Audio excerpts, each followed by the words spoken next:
Welcome to Symphoria Presents Meet the Musician. My name is Kelly Covert and I play flute and piccolo with Symphoria, and I will be your host as we sit down and get to know each of our Symphoria musicians. Today we meet Ernest Muzquiz, one of our Symphoria percussionists.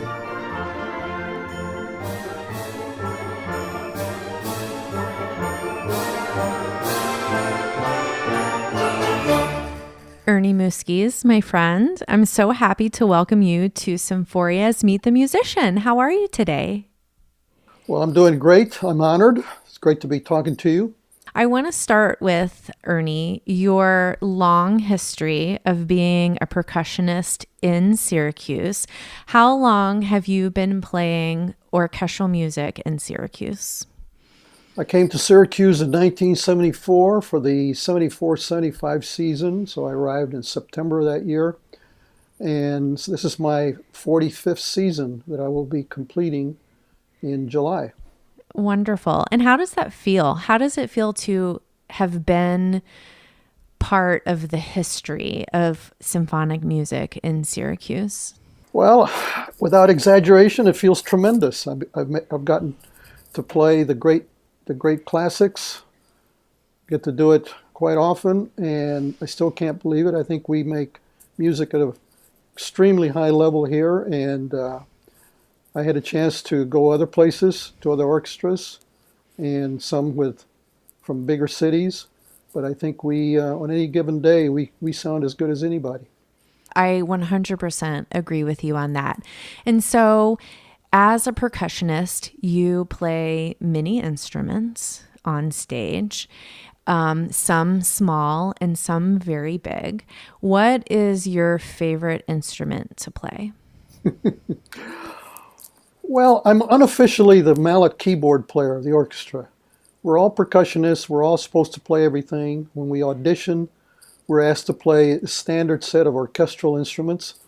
But when I arrived here, the principal percussionist then, Herb Flower, one of my best friends still, and he's retired now, but he was a mentor of mine, and he told me that he wanted me to kind of specialize in mallet keyboards. That means xylophone, glockenspiel, vibraphone, marimba, and instruments that are kind of set up like the piano keyboard, but you strike them with mallets.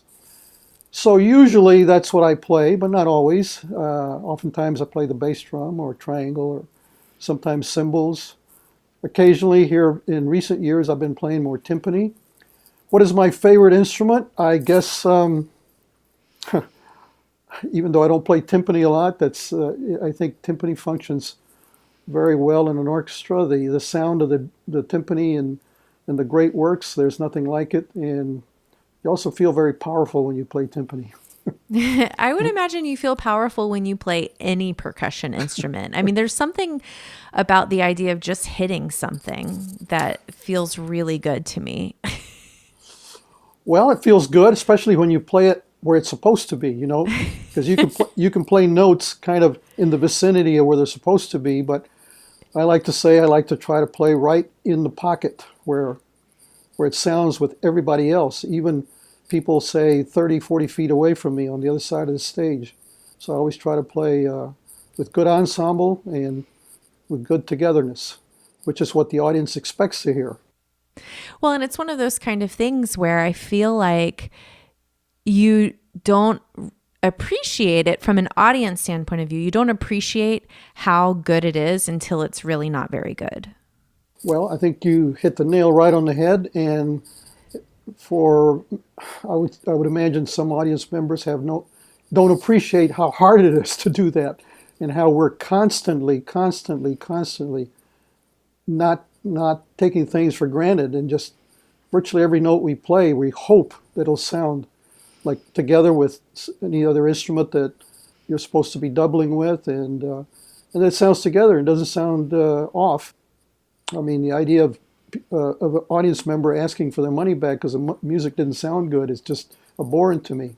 Well, I can't imagine that would ever be because of anything that you did, Ernie.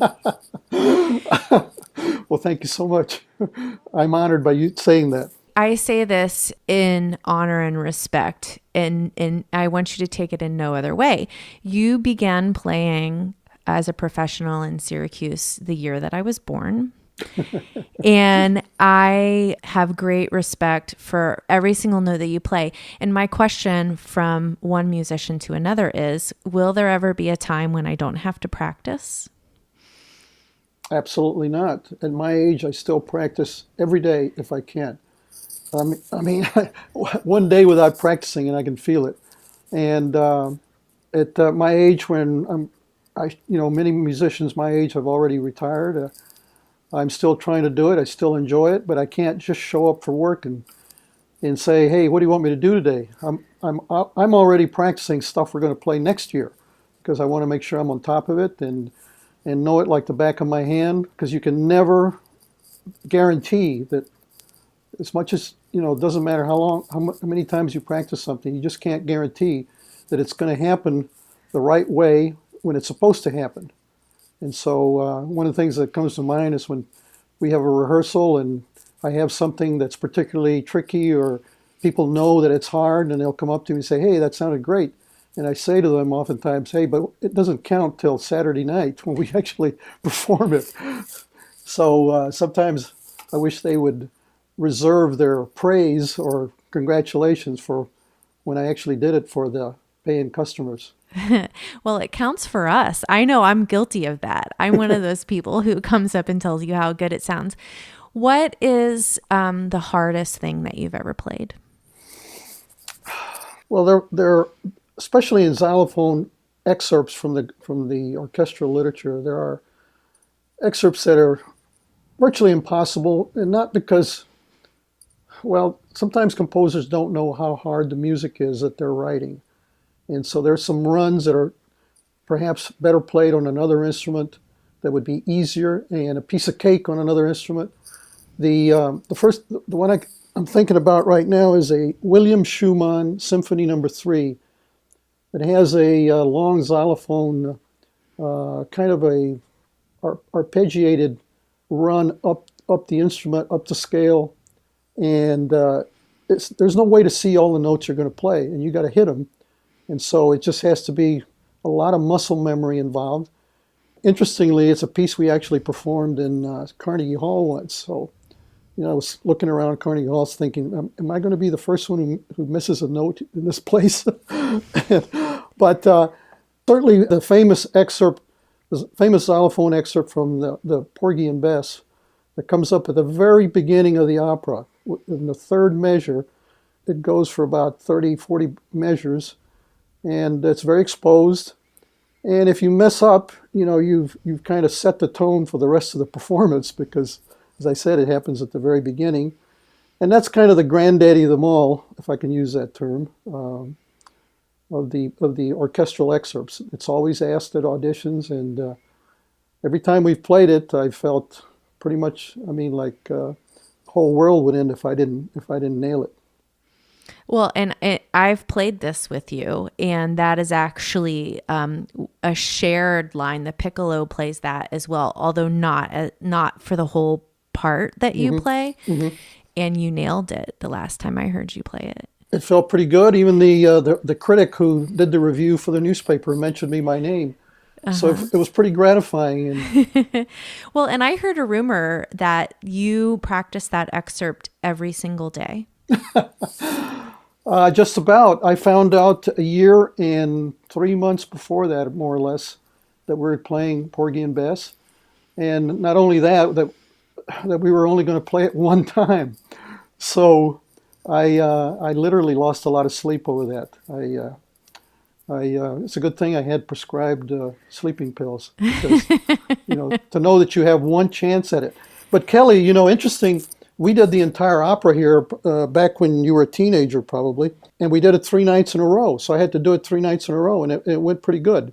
Uh-huh. But for some reason, at that age, it wasn't quite as concerning as it was at the age I was. What it was, 3 or 4 years ago when we did it, and yes, you and I had essentially a duet, but a lot of the strings play that passage as well, and some of the woodwinds, and So you got to lock in with everybody else in addition to playing the right notes. And yes, it's one of my, one of my most memorable achievements, that particular experience. And I'm glad I got to share it with you. Oh, thanks, Ernie. That's so kind.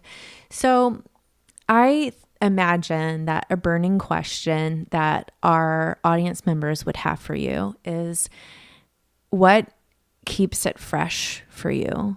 45 years is a long time. And I'm sure that you, like, even just as we've been talking, you say there are many things that you've played several times. What keeps it fresh for you? Well, I've loved music all my life. I knew from the very early on that there was music in my heart, and it's just something, especially the music we create here in Syracuse. I mean, you and the rest of my colleagues are just fantastic. I mean, I feel like it's just a challenge, and the great works are not called great for nothing. They've endured. A lot of them have endured for many years, centuries even, and probably will be here forever. And it's just an honor. And so, I practice what I call my daily dozen of xylophone, glockenspiel, vibraphone excerpts every day, because I need to. If I ever arrived to a rehearsal and say, and found out that they had changed the program, and all of a sudden I was looking at, say, Kabalevsky's Colas Brignon without having looked at it in recent days, it'd be a problem. So I just love music. I just love performing at this level, because, as I said, here in Syracuse, I think we create music at a world-class level, day in and day out. I have one last question for you, Ernie. Sure. You mentioned that you're already practicing for next season. Mm-hmm. What are you most looking forward to? Well, what comes to mind immediately is the first concert has all Brahms. I might be playing timpani for that, but I don't know yet. The Copland Third Symphony is a magnificent work. It's got some tricky xylophone parts in it that I'm looking forward to. We're going to do that Dona Nobis of Vaughan Williams, which has, you might remember, you and I played that recently at Hamilton College, and it's got a tricky glockenspiel part. There's a lot of good stuff next year. I mean, Forza di Destino Verdi, which I usually just play bass drum in. It's still just fantastic work. The Jupiter Symphony, Mozart. Then we're doing that Rachmaninoff series, that two nights of all Rachmaninoff, and that should be glorious. Mind-blowing. I can't wait. I'm so excited for the Rachmaninoff Festival. Ernie, I know that I speak for many when I say, as your colleague and as your friend, we are so fortunate to share the stage with you, and I'm looking forward to many more seasons with you there behind me, practicing your daily dozen and supporting us and keeping us all in time, and always having a smile for us too. Thank you so much. Thank you, Kelly. I really appreciate it.